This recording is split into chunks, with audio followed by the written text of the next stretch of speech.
Greetings, everyone. Hope all of you are having an absolutely fantastic day. Now that we have talked about most of the party members and archetype mechanics, I think this is a good time to discuss party composition. What are some basic things you want to make sure are covered, regardless of what group you are running? Many of you have asked me this question, and I am happy to answer it here. A lot of what I talk about won't necessarily correlate with what's on the screen, so feel free to just listen. Also, it's probably worth noting that I play on core, so I have no idea how these mechanics will probably need to change based upon you playing in unfair. Also, please note, nothing in this video is set in stone. If you want to play with an entire party full of combat strategists, then by all means, go for it. I am just providing some general guidelines that all of you are most welcome to completely ignore if you so choose. As always, if you enjoy this content, please leave a like and subscribe for more CRPG videos. I'm going to break this video up into 4 parts. In part 1, we'll go over the roles that I believe absolutely need to be covered on your team. In part 2, I'll take each party member and tell you what roles I think they effectively slide into. In part 3, I'll walk through 3 team examples and briefly explain why they work. Finally, in part 4, I'll show you a combat example with one of my teams. Alright, so let's talk about the roles that need to be covered. First and foremost, I believe you need at least one frontline fighter. This character doesn't necessarily need to be a tank, but oftentimes your party faces enemies who heavily outnumber your group. Wiping them out before they reach melee distance isn't always feasible, so you need someone who can either take the heat off your backline or at least make enemies pay with attacks of opportunity when they approach. To be honest, I think having 2 frontline fighters works best, and you can get away with 3. It's just really handy using characters who have no issues operating within melee distance. To be clear, it is very helpful in this game having a tank, especially during boss fights. Without someone to grab their attention, powerful bosses can run around the field carving up soft targets. But again, it's not necessary. Next, you absolutely need someone who is debuffing enemies. Usually in these types of games, buffing is what really matters, but each archetype does some degree of buffing anyway. But all archetypes don't provide effective ways at stripping enemy defenses. As you get further in the game, some enemies are absolutely able to dodge or neutralize every attack that comes their way, and you need someone who can help limit or completely eliminate all that armor and dodging capability. Next, there is a list of skills that are absolutely critical for your team to have covered. Some of these skills are directly related to ship posts, so if you don't have someone with high ranks in that area, it will make space combat more difficult. At this time, there is no way to just turn off space combat the way you could turn off Crusade Management and Wrath of the Righteous, so it's important not to screw this area of the game up. Let's first look at the list of skills related to ship post. Persuasion is the most important conversation skill, and it comes up a lot in the game. Demolition allows you to pick up human traps that are littered everywhere in the game, and it removes some locks. Tech use allows you to bypass many locks and hack into machines. Athletics allows your party to jump, climb, or push objects out of the way to reach areas you otherwise wouldn't have access to. Lore Warp gives you more dialogue options and lets you see information in regards to warp. It also allows you to pick up traps laid down by demonic enemies. Finally, Awareness lets you see hidden objects and traps throughout the game world. All these skills are automatically crucial to have since they are related to space combat, and you need to make sure they are covered. There's also a list of skills that I would say aren't as critical as the initial list, but having them is still going to make your playthrough easier, so they are well worth considering. Coercion doesn't come up as often as Persuasion, but there are some critical moments where it's the only dialogue option available to influence someone.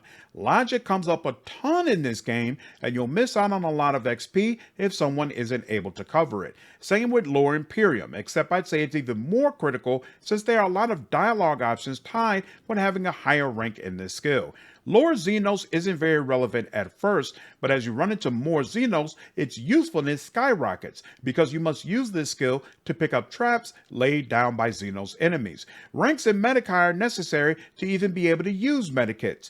Personally, I give all of my characters ranks in this until they are able to use medikits on their own, and this gives my team the freedom to not need a healer. One party member should have high ranks here to clear injuries that your party receives. Moving on from skills, the last note about roles is that everybody on your team must be able to deal damage. Some members won't have damage as their primary role, but this is not the type of game where you want to have someone who basically cannot do anything against enemies. Whether your party member is an officer who mostly cares about buffing teammates or an operative who is mostly focused on debuffing, they still need to be competent with whatever weapon they are using, at least against low-tier enemies. It's also nice to have variety in how you deal damage. Some enemies are resistant to certain damage types, or they respond very strongly to being attacked within melee distance. Alright, that about wraps up all the different roles, so let's talk about what your party members can cover. Please keep in mind we are sticking to the list of party members Owlcat has announced. My understanding is you might be able to recruit more based on your disposition, but I haven't seen that content, and even if I had, I wouldn't want to spoil anyone. Let's talk about Abelard first. Obviously, he fills a frontline fighter role, and he can serve as your tank. Abelard will also do very respectable damage, especially if you give him a two-handed weapon with high armor piercing to go up against the heavily armored elites and bosses you'll need him to stand in front of. Taking him down the Vanguard route provides some buffing and debuffing options for allies and enemies that are close to him. None of them are really game altering, but they are nice and every little bit helps. He's well suited to have high levels in athletics. I also like using him as the character with high levels in Medikai, since he is tanking and being able to heal large amounts of wounds is very useful. Next on the list is Adira. She's a psyker who works best at range and comes with the telekinesis and diviner psychic categories unlocked. These categories provide great options for damaging and debuffing enemies while buffing the party. On top of that, she can access psyker staffs, which provide options like chain lightning to wipe out multiple enemies at one time. Adira needs agility for more dodge, so she can easily serve as your demolitions expert. Otherwise, you could throw a dart and pick one of the critical skills. Next is Argenta. Her range damage dealing capabilities are second only to Ulfar, and that's just because he has access to better equipment. Whether you are using bolters or flame, Argenta specializes in mowing down large groups of enemies close up and far away. She has incredible self buffs, but doesn't really buff the team, and most of her debuffing options aren't particularly impressive. She should be increasing agility repeatedly, so it's easy for her to get high ranks in demolition. Next up is Cassia. As you have probably already heard, she is arguably the most powerful party member you get access to. She can also take a punch, so I use her as a frontline fighter, but keep in mind she'll just serve as a distraction, and her attacks of opportunity won't do significant damage. Outside of that, she has incredible buffs, incredible debuffing, and insane damage that wipes out groups of enemies. Perception is very important to Cassia's build, so it makes sense to focus on awareness with her. Coming up next, we have Pascal. He can serve as either a frontline or ranged combatant, but personally, I think he works best at range. This is because his build slides well into Grand Strategist, and the stratagems that archetype uses will trigger attacks of opportunity. It's best if he has separation from the enemy, so he can use those freely, but if you don't care about that, he can absolutely stand on the front line. He should do respectable damage, but his main role is providing incredible buffs for your party and debuffs towards enemies. Similar to Cassia, having Pascal makes a huge difference on your team. It's also very helpful that he focuses on intelligence, which means you'll get high ranks in tech use, logic, lore Imperium, lore warp, lore Xenos, and Medikai. Next on the list is Heinrichs. He's a frontline fighter who could potentially serve as a tank, but I think it's better to focus on his damage dealing capabilities. He'll do absolutely fantastic damage to enemies within melee range, and he should have a blaster to do range damage every so often. Heinrichs is a psyker, but he doesn't use his powers offensively because his willpower isn't high enough for them to be effective, so instead he focuses on buffs. These buffs can help other melee-oriented characters on your team, but he doesn't have really good debuffs. Similar to Abelard, he slides naturally into a role handling athletics and Medikai.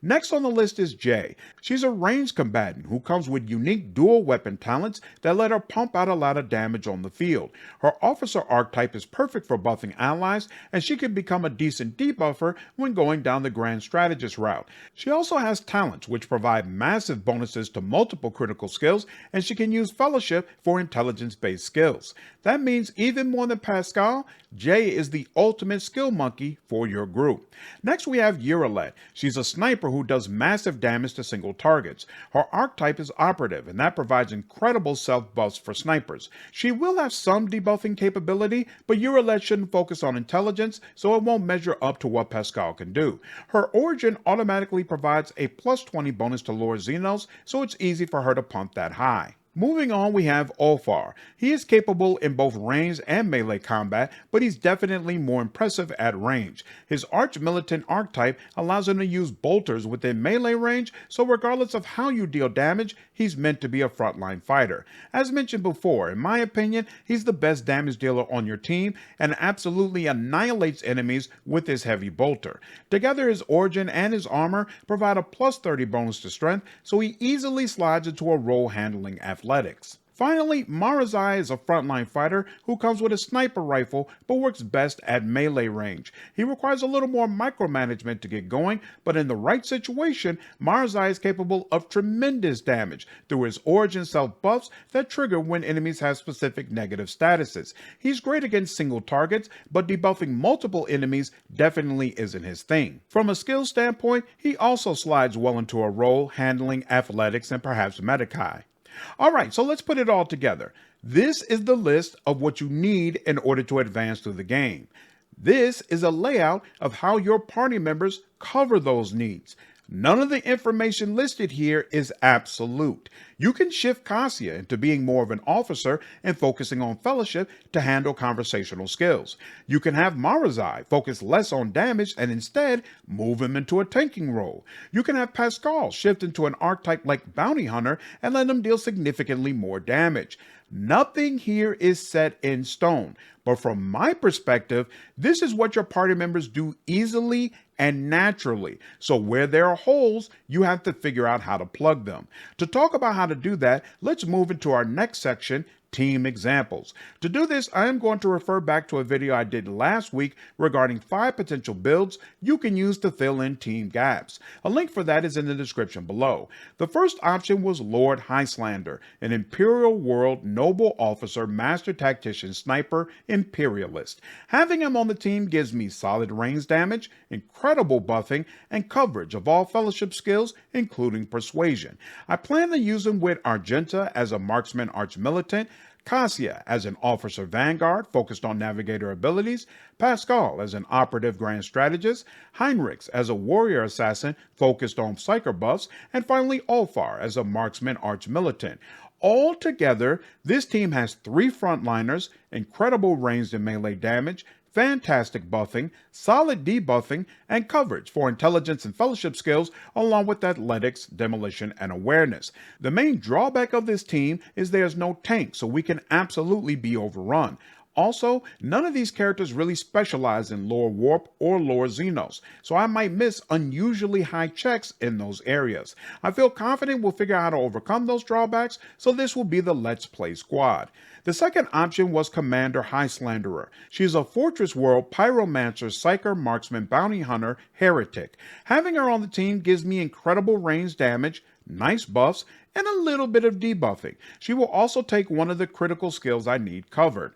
I plan to use her with Adira as an Operative Assassin, focusing on Psyker abilities, Cassia as an Officer Master Tactician, focused on buffing, Pascal as an Operative Grand Strategist, Heinrichs as a Warrior Assassin, focused on Psyker buffs, and Marazai as a Warrior Assassin. Altogether, this team has 3 frontliners, incredible ranged and melee damage, fantastic buffing and debuffing, and coverage for intelligence and fellowship skills, along with athletics, demolition, and awareness. The team also doesn't have a true tank, so we can absolutely be overrun, and also none of these characters really specialize in Lore Warp, so I might miss unusually high checks in that area. I feel confident we'll figure it out, and this will be the live stream squad. The third option from my builds video, and the last we'll cover here, is the Benevolentia character, Kingpin. I am probably going to change this around, but the build I talked about was a Voidborn Crime Lord operative grand strategist sniper. Having him on the team gives me great range damage, fantastic debuffs, and coverage for all the intelligence and fellowship skills. It's also one of the few builds that let you get rid of Pascal without missing him. I plan to use him with Abelard as a warrior vanguard, Adira as an operative assassin focusing on psyker abilities, Jay as an officer master tactician, Heinrichs as a warrior assassin focused on psyker buffs, and Urilet as an operative bounty hunter. Altogether, this team has one tank, two frontliners, incredible ranged and melee damage, fantastic buffing and debuffing, and coverage for intelligence and fellowship skills, along with athletics, demolition, and awareness. Since both Jay and Kingpin can focus on intelligence skills, there's more freedom for one of them to make sure lore warp is covered, so skills are completely taken care of. I plan to do the Benevolentia run on my own, but I'll put clips up on the channel.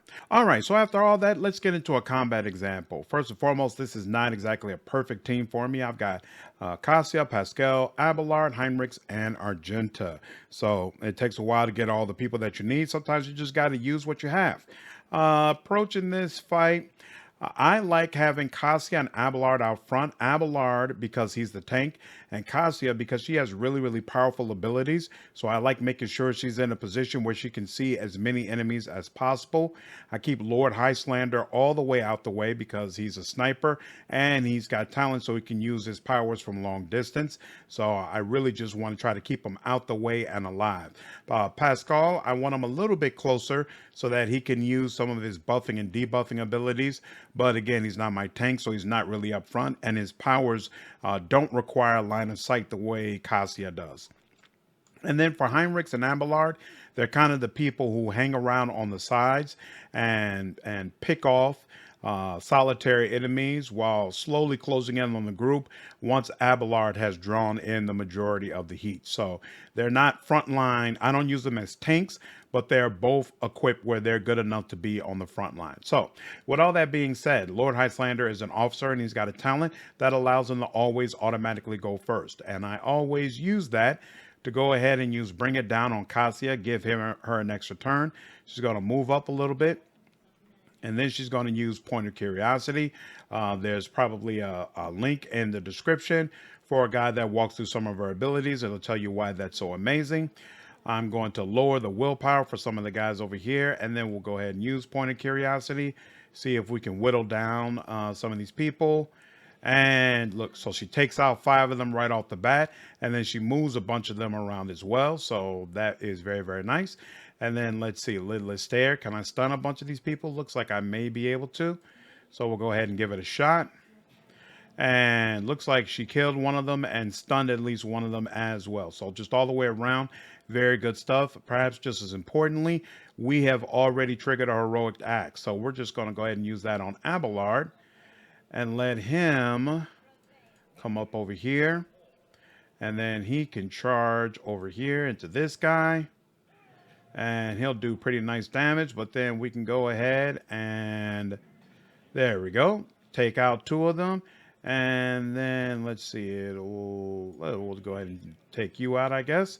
All right, so we took out a couple more people there. Oh, wait, here we go. One more action point. And we took you out as well. Excellent. So he's very well situated to have taken out all of them. And I'll probably move him over to deal with this group over here. Yeah, because actually we'll give him some range protection because there's a really nasty sniper over there. But we won't use brace for impact. So that's him. And then Cassia can go ahead and get behind cover. There's no reason for her to remain out in the open. At this point, she's done her job. And Lord Highlander has done his job. Now, Pascal is a grand strategist. So he's always the one who literally goes first. Lord Highlander, what he just had is basically like an extra turn that he gets right at the beginning. But this is Pascal's actual full turn with full ability points. So usually what I want to do in the very beginning is control the field. So he decides, okay, this is going to be where the front line is. And he puts a buff there that's going to significantly increase the defenses of anybody standing there while also decreasing the defenses of enemies who decide to go ahead and stand over here. So We'll go ahead and put that there. And then we want to give more range damage to Cassia. So we'll put that over there. And then I'll use backline, which is for cover, efficiency, and dodge. I usually want to put that with Lord Highlander, but he doesn't have enough range right now to be able to do that. So we'll just have to be satisfied with it as is. Then we'll allow people to take advantage of his intelligence, get a little bit more of a bonus damage. And are there any enemies in range? There's actually not any enemies in range for, oh, here we go. Oh, that's right, because we got a couple of enemies up here. So we'll go ahead and use tactical knowledge up here, which is going to increase, there we go, which is going to increase the amount of armor my companions have based upon how many enemies it hits. And then we're going to use a plasma area of effect over here to soften up all these enemies. It's not going to do a ton of damage, but every little bit helps. Pascal's not really heavily optimized in my playthrough, but this will work. And then now we have Argenta. So Argenta can go ahead and use her burst attack. That probably makes the most sense here. She's actually got a bunch of things she could do. So let's go ahead and use Call the Bowl. For this one, I have her as a, what is the name of that archetype?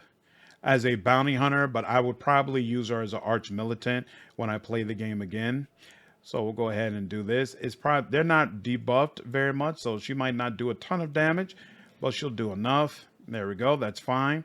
And then we'll go ahead and use this, which is going to allow me to do burst fire one more time on all of them.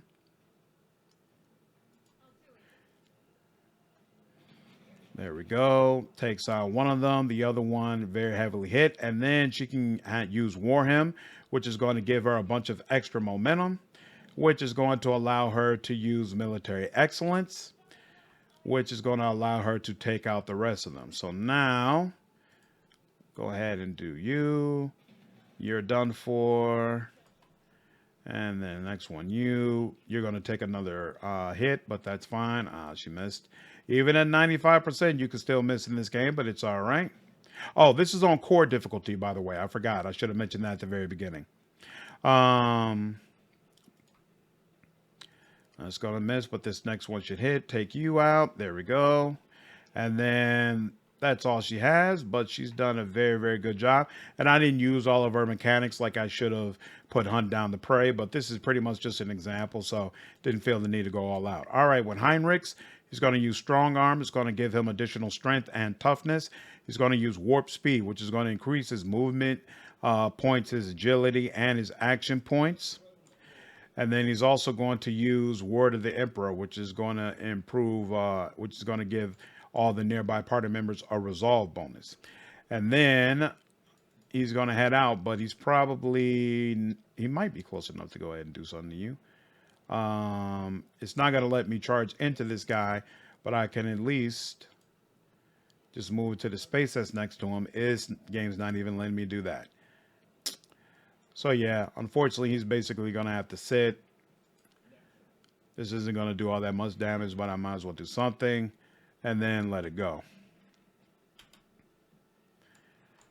When the elites is going to come up. All right, so now we're back to Abelard. He could come back here, try to deal with that sniper guy, but this is where the massive amount of enemies are congregated. Of course, he's serving as my tank, so I want to make sure that he's dealing with the most enemies possible. He's already used Charged on one of the extra turns, so it's not going to let me use it here. So unfortunately, he's just going to have to chill. I'll use Taunting Scream on the boss, make sure it's targeting him, and then just leave it at that. This enemy is going to come towards Heinrich, automatically be poisoned. All right, now we are back to Cassia. Cassia is going to come up here and then see about bringing you over here. There we go. He comes right where she wants him to. It's going to give Abelard a little buff. And then let him go to town. Actually, wait. And then she's going to debuff the boss. And then let Abelard go to town on him. All right. And Abelard, he's only got 2 AP. So I'm only going to be able to attack once, so I might as well go ahead and do the push attack. There we go. Yeah, give a little bit extra damage. Usually I wouldn't want to do that because I want to keep him locked in, but there's so many enemies on the field that there's no locking him in. So there's no reason to even worry about that. All right, back to Lord Slander. We're going to make Cassia the servant. We're going to give her some additional range on her ranged attack. We're going to give her some bonuses to her characteristics. We're going to let her move up some because I want her to deal with that sniper that's back there. But first, she's going to need to deal with this guy. Or in fact, no, I'm going to leave that guy for Heinrichs. So she'll focus completely on the sniper. And, oh, he's already used Bring It Down, so he's not going to be able to use it here. That's fine. So he'll give himself some inspiration. And then press the advantage for additional damage. And then he will also help with the sniper. There we go. And do a good chunk of damage in the process. He's going to come down, which is probably a mistake. Oh, he's buffing allies. As you can see, this is a massive, massive, massive fight. Which is why I picked it. I figured it'd be a good combat example.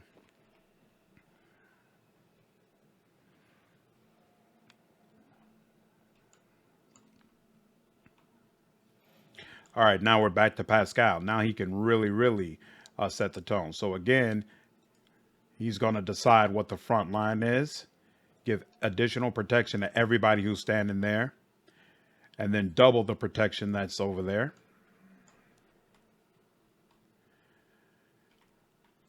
And I can't remember. I think we already used this, so I don't need to use it again. But we haven't used Machine Spirit, so that'll give some additional protection to his allies as well.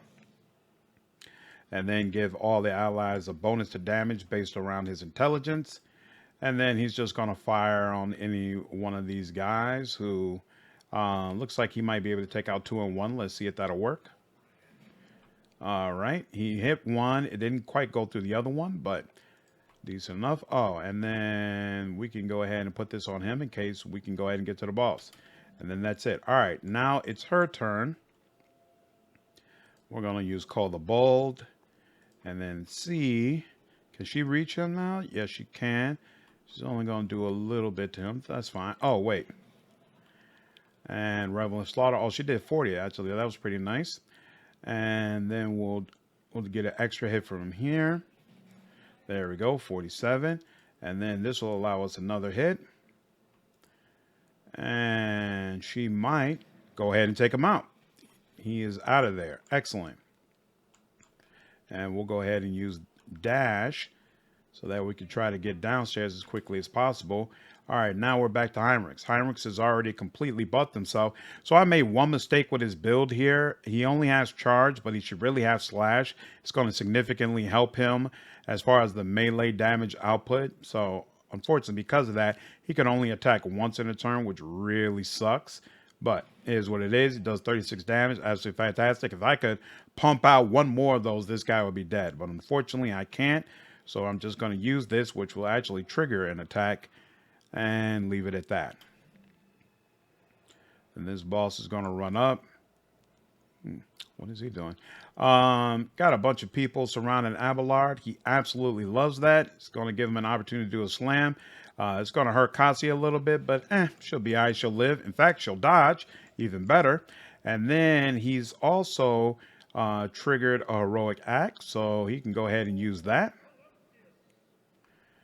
And we'll go ahead and see if he gets enough extra attacks to go ahead and take out the boss. I didn't charge towards the boss because that would have taken up 2 action points. And I want to use all of my action points towards during these single attacks. 2 single attacks is going to do more damage than 1 charge. And looks like, yep, there we go. I have just enough action points where I was able to take him out. And then Abelard will come down here. And he's going to go ahead and use brace for impact because these guys might really hit him up. And then he's going to go ahead and use, he could use endure, but I almost I want to use bulwark because there might be a lot of guys using range damage against him.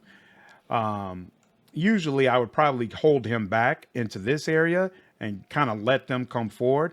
But for this particular example, I want to just go ahead and get this done with. So if he dies, he dies. It's all good. Visions of Hell to try to take out some of these people's defenses. And then Point of Curiosity for everyone she's able to see. And there we go. Eliminates quite a few people. Excellent. And then she might as well go ahead and try to get them right in front of them. So let's see if anybody wants to come forward. Nobody wants to, but one person will die. Excellent, excellent. And then this isn't, yeah, it's not gonna, she's not at a view where she can really reach any of them. And you know what? Actually, he didn't use this charge last time, right?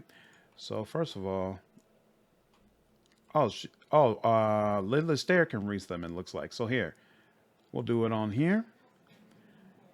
There we go.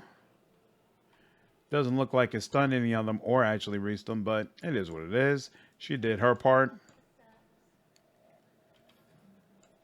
And back to Lord Highlander. So we didn't finish the fight, but I think that gives you all a pretty good idea of how all these different characters can come together in combat and be effective. So hopefully this answered a lot of the questions that you had. If not, just leave a comment down below. I'd absolutely be happy to help, and hope you all enjoyed this video. Take care.